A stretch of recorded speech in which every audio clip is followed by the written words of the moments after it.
excuse me if this is real close. Little microphone. Can we keep it fairly short? Yes, it's going to be very short. In the past couple of days, obviously, Agenda 21 has been a real big issue, especially on Facebook with my followers. How familiar are you with Agenda 21? Is it something you looked into a great deal, or something you've just come about? I've heard of it for several years now. My view of it is, I certainly know it's associated with the UN, and I don't want the UN controlling any U.S. policy. Beyond that, though, I don't care where it comes from. Government shouldn't be trying to centrally plan our development policy. A lot of the things that come about when it comes to development and smart growth and all that stuff, it's just it's really inefficient. It causes more harm than good when you have lack of development. Then you get the government seeing people not able to afford housing, so then they get into the affordable housing game, and it's just one layer on top of another. So the bottom line is, when the government gets involved in that stuff, they tend to screw it up more than they tend to help. Certainly, yeah. And that's one of the reasons why it's not just about development, and it's also about our transportation policy. If we move towards pricing of road usage, that itself would affect how we do development. So I think everything's interconnected. Okay. Do you believe, and I've seen statements attributed to you, that you believe the science of global warming does in fact attribute it to human activity? Do you? I basically accept the science. I think there is a lot of politicization of it, and so that's problematic. And I certainly respect people who are skeptics based on their view of the science. Okay. But I think we should have evidence-based policy and go with the best science available. All right.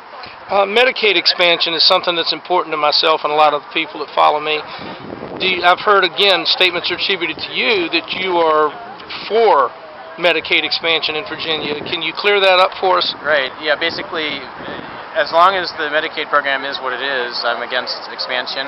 The first best policy would get the federal government entirely out of healthcare regulation.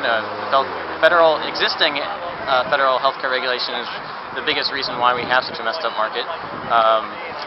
Second best policy would be some sort of block grants or waivers, so we can design our own program, and in a block grant system, if we can get our money back, that's fine. But certainly, as long as it's this heavily architected scheme that's incredibly wasteful, I certainly wouldn't be in favor of. Okay. And lastly, I know you got a lot to do.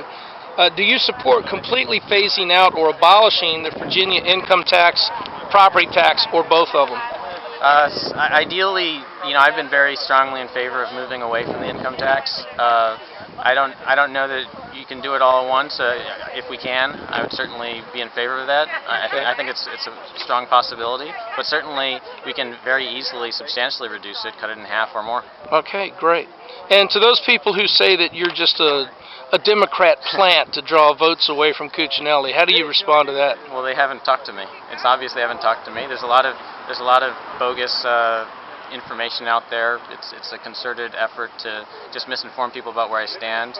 If you look at my past 15 years of where I've been in terms of starting a journal dedicated to Hayek, or being involved with libertarian organizations, or just studying economics my whole adult life, you can't really honestly say anything that I'm a closet Democrat or a stooge or whatever. This is about standing up for what I believe in, and that's freedom across the board, both economic and personal liberty, rule of law. And I think the Republicans and Democrats have been so unreliable that I think we have to move away from the two-party system. Okay. Well, I appreciate you taking the time. Thanks so much. Thank you. Cut this off real quick.